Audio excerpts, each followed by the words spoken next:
Financial markets పై పట్టు సాధించాలనుకునే వాళ్ళు Revanth conduct చేసే వెబినార్ కోసం ఈ నెంబర్ కి కాల్ చేయండి.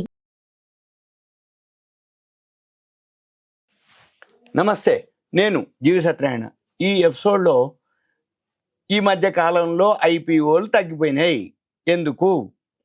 అక్టోబర్ 1వ తారీఖు నాడు ఇరాన్ ఇజ్రాయెల్ వారు, 2వ తారీఖు గాంధీ జయంతి మనకి సెలవు, 3వ తారీఖు నుంచి మార్కెట్ కంటిన్యూగా ఎఫ్ఐఐలు అమ్మటం, నెలంతా అమ్మటం జరిగింది. ఈ అమ్మటం ఒక 45 లక్షల కోట్ల రూపాయలకు మన ఆవిరైపోయినాయి, కరిగిపోయినాయి, అది ఇది చెప్పడం జరిగింది. ఈ ఏదైతే వారని, మార్కెట్లో ఎఫ్ఐలు అమ్ముతున్నారని, ఈ ఫండ్స్ అని చైనాకు పోతున్నాయని, ఇవన్నీ మళ్ళీ అమెరికాలో ఎలక్షన్స్ అని, వీటన్నిటితోటి మన మార్కెట్లలో ఐపీఓల హడావుడి తగ్గిపోయింది. ఒకవేళ ఎవరైనా ఐపీఓలు వచ్చినా అవి బిలో పార్లు అవ్వటం, వీటన్నిటితో పాటు ఈ మధ్యకాలంలో కానీ కొన్ని ఐపీఓలు అలానే వస్తున్నాయి, అలానే జరుగుతున్నాయి. ఉదాహరణకి ఇప్పుడు ఈ ఎపిసోడ్లో మీకు చెప్పే ఏదైతే ఐపీఓ ఉందో స్విగ్గీ ఐపీఓ, ఈ స్విగ్గీ ఐపీఓ గురించి నేను మీకు ఈ ఎపిసోడ్లో చెప్తాను. మళ్ళీ చివరికి నా అభిప్రాయం చెప్తాను. ఇన్వెస్ట్ చేస్తారా చేయరా అనేది మీ మీద ఆధారపడి ఉంది. ఎందుకంటే ఇది ఫైనాన్షియల్ మార్కెట్. ఓన్లీ నేను అడ్వైజ్ కానీ నా అభిప్రాయం వరకే చెప్తాను. వాల్యూ ఎలా ఉందా లేదా అనేది నేను అంతవరకే చెప్తాను. డెసిషన్ అనేది మీ ఇష్టం. అంటే అప్లై చేయాలన్నా లేదా ఎంటర్ అవ్వాలన్నా అవాయిడ్ చేయాలన్నా అనేది మీ ఇష్టం.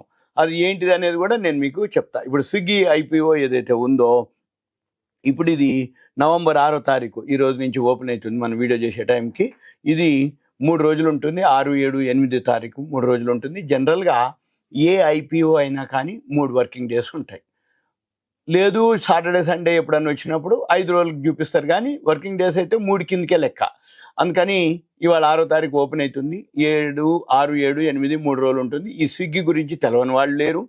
ఏదైతే ఇప్పుడు జొమాటో ఏదైతే ఉందో అంటే ఫుడ్కి సంబంధించిన ఈ స్విగ్గీ వాళ్ళు ఏం చేస్తారో చూద్దాము. ఇది ₹1 ఫేస్ వాల్యూ. మీరేం చేయాలి అంటే, ఎవరైతే ఈ వీడియో వింటున్నారో మీరు పెన్ను నోట్బుక్ దగ్గర పెట్టుకోండి. చిత్తోర్గర్ అని ఒక వెబ్సైట్ ఉంటుంది, చిత్తోర్గర్. ఆ చిత్తోర్గర్ వెబ్సైట్కి వెళ్తే అక్కడ ఐపీఓ అని ఉంటుంది. ఐపీఓ మీద క్లిక్ చేస్తే కరెంటు ఐపీఓ లిస్ట్ అని ఉంటుంది. అది కరెంట్ మెయిన్ లైన్ ఐపీఓ అని వర్డ్ ఉంటుంది. దాన్ని క్లిక్ చేస్తే అక్కడ మనకి లిస్ట్ వస్తుంది అనమాట. మనము ఆ లిస్ట్లో చూసుకుంటే మనకి ఎప్పటికప్పుడు ఏ కంపెనీ ఐపీఓకి వస్తుందో అదంతా డేటా మనకు అక్కడ కనబడుతుంది. ఇప్పుడు ఏంటంటే స్విగ్గీ గురించి చెప్తున్నా ఈ వీడియోలో. ఈ స్విగ్గీ ఏదైతే ఉందో ఫేస్ వాల్యూ ఉంటుంది. ఇది ₹1 ఫేస్ వాల్యూ. జనరల్గా మనం క్యాల్కులేట్ చేసేది అన్ని ₹10. ఇది రూపాయిదే. ఇప్పుడు ఐపీఓకి ఏదైతే వస్తుందో ఈ స్విగ్గీ రూపాయి షేరే, రూపాయిదే. ఎంతకి ఇస్తుండు అంటే ప్రైస్ బ్యాండ్ ₹371 నుంచి ₹390. జనరల్గా ఇప్పుడు రూపాయిది ₹390 ఐపీఓకి వస్తుండు. మనం ₹10 క్యాల్కులేషన్ చేసినప్పుడు ఏమైంది? 3,900 అవుతుంది. అంటే ₹10 విలువది మనం కనుక కొనుక్కుంటే ₹3,900 స్విగ్గీ షేర్ కొనుక్కుంటున్నట్లు అవుతుంది. ఇక మనం ఇదేందో చూద్దాము, ఏం జరుగుతుందో చూద్దాము, ఏం చేస్తుందో చూద్దాము. ఇవన్నీ మీరేం చేయాలి? చిత్తోర్గర్ వెబ్సైట్కి వెళ్ళి current main line IPO click చేసి పెన్ను నోట్బుక్ దగ్గర పెట్టుకొని రాసుకొని, మళ్ళీ ఇదే కాదు ఏ ఐపీఓ ఉన్నా అలానే చెక్ చేయాలి. అలా చెక్ చేసుకుంటూ ఉంటే నేను కాదు, మీరు కూడా అబ్జర్వ్ చేయొచ్చు, చెక్ చేసుకోవచ్చు, చూడొచ్చు, వెరిఫై చేయొచ్చు. అక్కడే జిఎంపీ అని ఉంటుంది, గ్రే మార్కెట్ ప్రీమియం అని.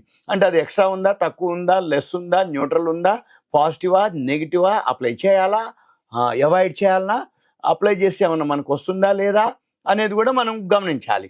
ఇప్పుడు 371 నుంచి ₹390, ₹1 ఫేస్ వాల్యూ, 38 షేర్లు లాట్ సైజ్ అంటారు. అంటే మినిమం మనం 38 షేర్లు అప్లై చేయాలి. ఇకపోతే ₹11,327.43 కోట్ల ఇది ఐపీఓకి వస్తుంది. ఇకపోతే దీంట్లో ఆఫర్ ఫర్ సేల్ అని, క్యూఐబీస్ అని, మ్యూచువల్ ఫండ్స్ అని, హై నెట్వర్త్ ఇండివిజువల్స్ అని, స్మాల్ ఇన్వెస్టర్స్ అని, మళ్ళీ ఎంప్లాయీస్ ఉంటే ఎంప్లాయీస్కి ₹25 డిస్కౌంట్ కూడా ఇవ్వటం జరుగుతుంది. ఇది సింపుల్గా ఇది బిఎస్సి ఎన్ఎస్సిలో లిస్ట్ అవుతుంది. ఇది ఐపీఓ 6వ తారీఖు ఓపెన్ అవుతుంది, 8వ తారీఖు క్లోజ్ అవుతుంది. అలాట్మెంట్ వచ్చి 11వ తారీఖు. ఇప్పుడు 6వ తారీఖు అంటే బుధవారం, గురువారం, శుక్రవారం, శని ఆది సెలవు. అందుకని 8వ తారీఖు శుక్రవారం క్లోజ్ అవుతుంది. 9, 10 శని ఆదివారం సెలవు. మళ్ళీ 11వ తారీఖు సోమవారం నాడు లిస్ట్ అవ్వడం జరుగుతుంది.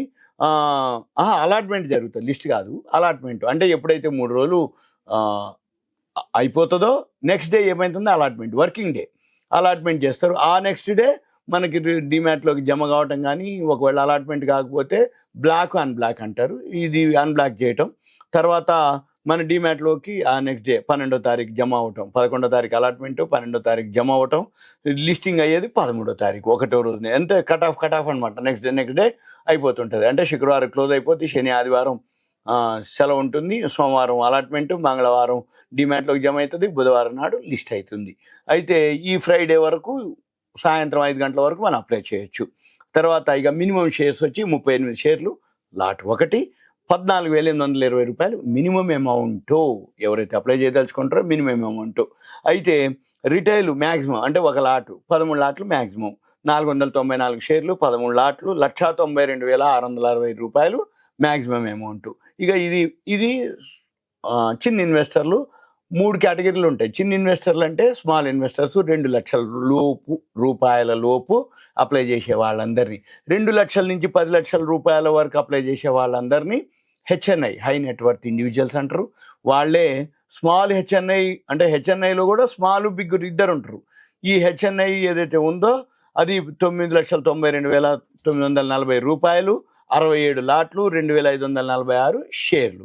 ఇకపోతే హెచ్ఎన్ఐలోనే బిగ్గు 2,584 షేర్లు, 68 లాట్లు, 10,07,000. ఇకపోతే anchor investors quota 45%, QIB quota 29.92%, ఎన్ఐఐలు హెచ్ఎన్ఐల కోటా 14.96%, ఇక రీటైల్ ఇన్వెస్టర్స్ కోటా 9.97%. అంటే మనం ఏదైతే అప్లై చేస్తామో ఆ కోటాలో మనకి ఇస్తారనమాట అర్థం. అయితే ఇక మనం చూడవలసింది ఏంటిది అంటే ఇవన్నీ ఒక ఎత్తు. ఇక రెండోది, ఈ కంపెనీ ఏమన్నా profit and loss balance sheet చూడాలి. మెయిన్ ₹1 షేరు 390, ₹10 ఫేస్ వాల్యూకి వచ్చి 3,900.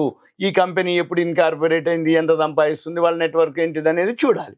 ఇప్పుడు ఇది ఏదైతే ఉందో 3,000 అంటే మనకు 3 years డేటా ఉంటుంది. మార్చి 2022 మార్చి, 2023 మార్చి, 2024 మార్చి. ఇది ప్రతి సంవత్సరం అంటే 2022 మార్చిలో 3,628.90 కోట్లు నష్టాల్లో ఉంది. 2023లో 4,179.31 కోట్లు నష్టమే. మళ్ళీ 2024లో 2,350.24 కోట్లు నష్టమే. మళ్ళీ జూన్లో కూడా 611.01 అంటే ఫస్ట్ క్వార్టర్కి, అంటే 4 క్వార్టర్లకి, అంటే మళ్ళీ సుమారుగా ఇన్ని వేల కోట్లు లాసే ఉంది. అయితే మన పని ఏంటిది, వీళ్ళు ఎందుకు అంటే వీళ్ళు ఏం చేస్తుర్రు, ఈ ఏదైతే ఇప్పుడు ఇష్యూకి వస్తుర్రో వాళ్ళు ఎందుకు వస్తున్నారు అనే దానికి వాళ్ళు ఏం చెప్తున్నారు, ఏదైతే ఇష్యూ ఉందో ఆబ్జెక్ట్స్ అంటాం అనమాట. ఈ కంపెనీ ఏదైతే ఉందో మనం ఏం చేయాలి, ఒకసారి ఆ వెబ్సైట్కి వెళ్ళి చూడాలి. ఫస్ట్ ఈ వెబ్సైట్కి వెళ్తే ఇది బెంగళూరు బేస్డ్ కంపెనీ. ఈ బెంగళూరు బేస్డ్ కంపెనీ ఏదైతే ఉందో వీళ్ళు, మీకు స్విగ్గీ గురించి తెలవని క్వశ్చనే లేదు. ఎందుకంటే విలేజెస్లో కూడా ఇప్పుడు స్విగ్గీ తెలుసు, జొమాటో తెలుసు. దాంతోపాటు అంటే డిస్ట్రిక్ట్లు కానీ ఎక్కడన్నా సరే మీకు ఆర్డరు ఏదైతే ఫుడ్కి సంబంధించి ఇట్లా ఇవ్వగానే 15 నిమిషాల్లో మనకి ఏదైనా అంటే ఫుడ్ డెలివరీ. ఇన్స్టామార్ట్ కూడా వీళ్ళదే, స్విగ్గీ వాళ్ళదే. డైన్ అవుట్ అని ఉంది, జిని అని ఒకటి ఉంది. ఇవన్నీ కూడా ఫుడ్కి సంబంధించినవి. ఇవి ఫుడ్ డెలివరీ చేస్తారనమాట. వీళ్ళు అన్నీ అనమాట. అంటే బిర్యానీలని, పిజ్జాలని, బర్గర్లు, షార్మాలు, చైనీస్ ఫుడ్లు, కేకులు, మోమోలు, ఐస్ క్రీమ్లు, ఇది ఒకటి కాదు ఏదైనా, పాస్తాలు, పావు బజ్జీలు, జ్యూసులు, తర్వాత కూరగాయలు, కిరాణాలు అన్నీ కూడా వీళ్ళు డెలివరీ చేస్తారు. సింపుల్గా ఏంది స్విగ్గీ అంటే, ఏదైనా మనకు కావాలి అనుకోగానే స్విగ్గీ క్లిక్ చేయటం, ఆర్డర్ పెడితే తీసుకొచ్చి ఇస్తారు. ఇది సింపుల్గా. స్విగ్గీ తెలవని వాళ్ళు లేరు. కానీ షేర్ పరంగా నా అభిప్రాయ ప్రకారంగా ఇది నష్టాల్లో ఉంది, వేల కోట్లు నష్టాల్లో ఉంది. అయితే మనం ఎప్పుడు కొనాలి మరి ఇన్ని వేల కోట్లకి ఈయన ఇష్యూ వస్తుండో మన పని ఏంటిది అంటే, మనం ఏం చేయాలి అంటే, ఎప్పుడైతే ఈ లాస్ పోతుంది, ఇప్పుడు పబ్లిక్ ఇష్యూకి వచ్చినాక ఇప్పుడు మనం ఎన్ని వేల కోట్లు ఇస్తున్నాం అంటే, ఐపీఓ ఎన్ని వేల కోట్లకు వస్తున్నాయా, 11,327.43 కోట్లకు వస్తుంది. ఇప్పుడు ఎప్పుడైతే ఐపీఓలు వస్తున్నాయో ఆ పైసలు వస్తాయి కంపెనీకి. ఇప్పుడు ఏవైతే మైనస్లు ఉన్నాయో ఈ లాస్ అంతా కూడా అది బూడ్చుకొని ఏం చేస్తుంది, ఇప్పటి నుంచి కనుక నెక్స్ట్ క్వార్టర్ కానీ ఆ నెక్స్ట్ క్వార్టర్ కానీ మీరేం చేయాలి, ఎప్పుడైతే కంపెనీ లాభాల్లోకి వస్తుందో, ప్రాఫిట్లోకి వస్తుందో అప్పుడు మీరు ఎంటర్ అవ్వండి. అంతే తప్ప ఇప్పుడు మీరు అప్లై చేయొద్దు నా అభిప్రాయ ప్రకారం. కానీ ఏమోలే ఏం కాదులే, మన కాడుండే 38 షేర్లకి ఏముందిలే 15,000గా పెట్టుబడి, లాంగ్ టర్మ్కి ఓకే అంటే లాంగ్ టర్మ్కి ఓకే.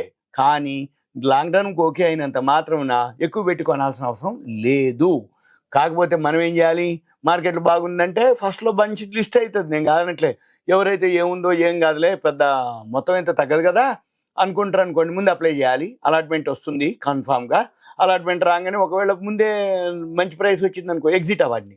లేదు ఏమో లాంగ్ టర్మ్ ఉన్న 35 షేర్లకి ఎంత తగ్గుద్దిలే అనుకుంటే హోల్డ్ చేయండి. ఇక చేసి లాంగ్ టర్మ్కి అంటే ఏంది, మనము అప్లై చేయకపోతే మళ్ళీ మనం కొనమా, మళ్ళీ అది తగ్గుద్దా తగ్గదా, మళ్ళీ క్వార్టర్ రిజల్ట్స్ బాగున్నాయా లేవా అవన్నీ ఎవరు చూస్తారు ఏం చూస్తారు అనుకుంటే ఓకే మీ ఇష్టం.